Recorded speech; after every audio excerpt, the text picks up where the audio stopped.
This is the Fujifilm X100VI, and the entire internet is obsessed with this camera. And up until recently, you couldn't even find one in stores, and the waiting time was often 6 months or longer to get one.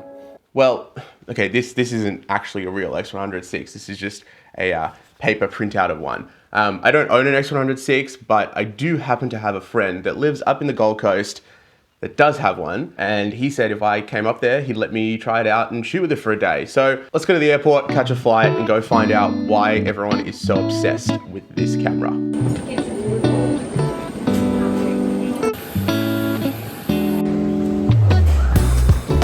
Welcome to the sunny Gold Coast. So after I landed, I went and picked up the Fujifilm X100VI from my good friend Aleks. And a huge thanks to him for letting me borrow his camera for the day. Not long after, I met up with another friend, Gerard, who also owns the X100VI and has a YouTube channel of his own.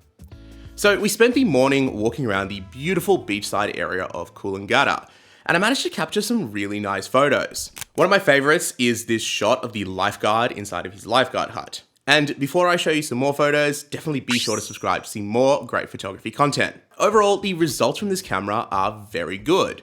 And with 40 megapixels, you have plenty of room to crop without losing detail. In hand, the X100VI feels solid. It's beautiful, and honestly, I think it feels quite a lot nicer to hold than the X-T5, which it shares its sensor with. Autofocus though, like on the X-T5, is definitely not as strong as my full frame cameras. It had a tendency to hunt a little bit, and it did definitely miss focus a couple times. But to be fair, most of the shots that I took still ended up pretty sharp. The lens on this camera feels very similar to one of my all-time favorite Fuji lenses, the 23mm f2. Although technically I would say this lens is a little bit better, especially when shot wide open. Overall, I was very satisfied with the image quality coming out of the X100VI. Now, is it as good as full frame? No, it's definitely not, but for what this camera is, I think it's perfectly fine. And I do have to admit, it was remarkably fun to shoot with. The OVF in particular feels like a big step up compared to the only other OVF Fuji that I own, the very first Fuji XF camera, the X Pro 1. And after a few hours of shooting, we went back to Gerard's studio. I wanted to ask him a few questions about his experience with the X100VI, and I was curious about what made him buy it, and whether he enjoys it as much as everyone else seems to. So let's sit down with him now. Gerard.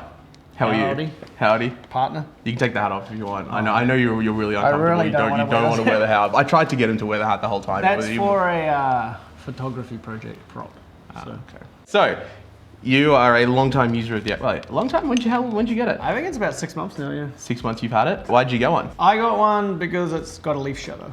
I love shooting flash outdoors, and I figured this would be good enough for some of my wedding work, along with this little Godox IT30 Pro. Gives it great flash. I've got a video on that coming soon. Way more power. Yeah. Very fast recycle, and it's TTL. Another reason is it's a cool looking camera. I was weighing up getting this or the Ricoh GRX because they both have a leaf shutter. The Ricoh would have worked what I needed this to do, but I prefer the look of this. And it's a camera that I've scratched. I've got dust everywhere. There's sand all through the lens. Is it weather sealed? Yeah, but you can see like there's little gaps in here. Oh yeah, okay. Like there's little gaps. So it's not weather sealed. And for YouTube, the video is actually pretty solid. Bring this, I can film little B-roll. I can film myself, kind of. The screen's kind of shit for that, but it works. And what do you not like about it? The problem is not liking anything about this camera is that you can't compare it to anything. There's nothing else like this on the market. Tell me a camera that looks like this, has a leaf shutter, and performs decent at this price point. It's a good point. In my point of view, I was like, I got heaps to complain about. The autofocus is pretty rubbish, kind of turns off. It does weird things, but then again, there's no competition to this camera at all. Yeah, well, it's kind of like the GR. It's sort of in a space of its own. Yeah, so, you can't complain about it. So you're satisfied with the purchase? You're happy with it? I think it's a good camera. It's just expensive, and I think if you're just doing photography, just buy the V. You don't need the VI. The 5? Yeah. Like I was saying earlier, I think that the hybrid viewfinder in this is a lot better than, because you have an X Pro 1 as well, don't you? I sold that, yeah. Oh, but like you can compare the viewfinder experience. Like it's a lot nicer on this one. Yeah. I guess the OVF is also really fun. It gives you that kind of Leica experience without buying. It's not a real rangefinder. I know it's not a real rangefinder. I know, but I'm just telling it because I prefer people in the comments. rangefinder in this than my M11. If it's not a real rangefinder. Yeah, I know that. It's a rangefinder star. I'm just saying, if Leica made I will this, die on this hill. So Gerard kicked me out of his studio because he had to do some work. So I'm back home at my friend's place. I think I'm slightly sunburnt as well, maybe, potentially. I've only brought my iPad Pro with me. So I've just been editing photos in the Lightroom app and I hate it. It's not good. I mean, it's fine, it's okay, but I much prefer Lightroom Classic. But the good news is that whether you use Lightroom Classic or Lightroom CC, the presets from my 2 preset packs will work absolutely perfectly on iPad or on a computer. So if you want to check them out, every single photo in this video is going to be edited with my presets. I'll have a link in the description and every purchase helps to support me and this channel. This kind of looks like, if you compare it to like a Leica, this really looks like you versus the guy she told you not to worry about. I'm excited to go and shoot some more with it. Again, I've only got this for a day, so this video is really just gonna be me, very first initial impressions. Let's fast forward the time a little bit and go and take some more photos once the sun starts to set. Right now it's 4:45, the sun is about to start setting and the light out here is absolutely beautiful. The light in Gold Coast is stunning. It's one of my favorite parts of this part of Australia. Another thing I also really like is this screen that you can tilt it out so you can get really up high and get these really great shots.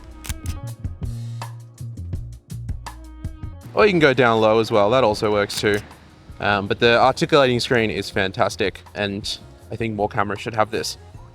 Although, I do like the screen that's on the S1R2 even more. That one flips out and up as well, which is really cool.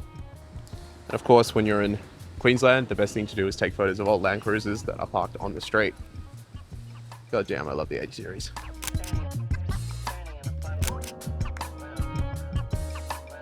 Another thing that I really like about this camera is just how discreet it is. Yesterday I was walking around this neighborhood with the S1R2 and the 24-60 and someone asked me why I was taking photos of their car because I thought I was going to steal it. I obviously was not going to do that. I just thought it was a nice looking BMW.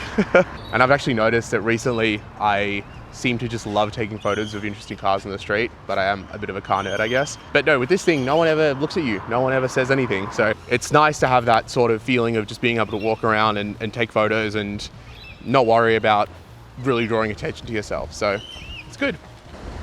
I mean, just look at how beautiful that view is. Love the way those clouds look right now. So they're looking really nice on this camera. And then over there in the distance, you can actually just see Surfers Paradise.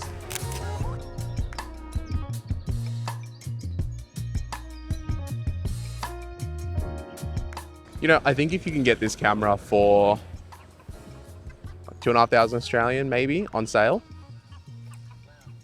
this could be a good option. Could be a good option. But I'm definitely glad that they're not as expensive as they were back in the day, and that they're actually a little bit easier to get a hold of, because I think for retail price, probably not too bad, but I would not be paying over retail for this camera, that's for certain. I do think that as a whole complete package, this camera is remarkably a lot of fun to use. And even if I do think it is a little bit overpriced, I think there is definitely a target demographic for a camera like this. And there's not really much else on the market quite like it either. So would I personally buy one? Maybe if it was cheaper. I do remember back in the day, X100s were not this expensive, and you can talk about inflation, you can talk about rising chip prices, you can talk about a lot of other stuff, but fundamentally, I just think that like when you can get full frame cameras for less money than this, it makes it a little bit harder to justify it. But there's a lot to be said about a camera that makes you want to use it and makes you want to go out and shoot with it. And the X100VI definitely feels like that kind of camera. In my time using it, I've definitely enjoyed it. It has its frustrations, the typical Fuji ones. It's not perfect by any stretch of the imagination at all. One thing I will commend Fuji on is the fact that they included this little built-in flash. Seeing so many other manufacturers, Ricoh, get rid of that flash entirely is really frustrating as someone that loves to flash people. I mean, take photos with flash, that is, of course. If you're on the fence about buying this camera, using it for the full day has definitely made me realize that it's probably not as bad of a purchase as I initially thought. And I think I'm a big enough man to admit when I was wrong, and I think maybe all of the X100 lander that I have dished out over the past probably wasn't 100% justified, but I do still think it might be a little bit too expensive. But at the end of the day, that's just my thoughts. I would actually love to hear your thoughts. Do you own this camera? Are you considering buying one? Do you have any of the older X100s? Or do you hate this camera? I mean, what do you think? Let me know in the comments below. Thank you guys so much for watching. I'll see you guys next week and have a great day. Head off though. No, you're gonna leave the hat on. The whole video. The whole video, absolutely. People won't even recognize me. No, that's the point. You're a mysterious cowboy man who just come in with his fucking X100 and you're gonna, all right. I'm gonna say Matt maybe with his hat. Okay, all right. Well, there's a plane going overhead, so Yeah. wait. Wait, if you stop talking.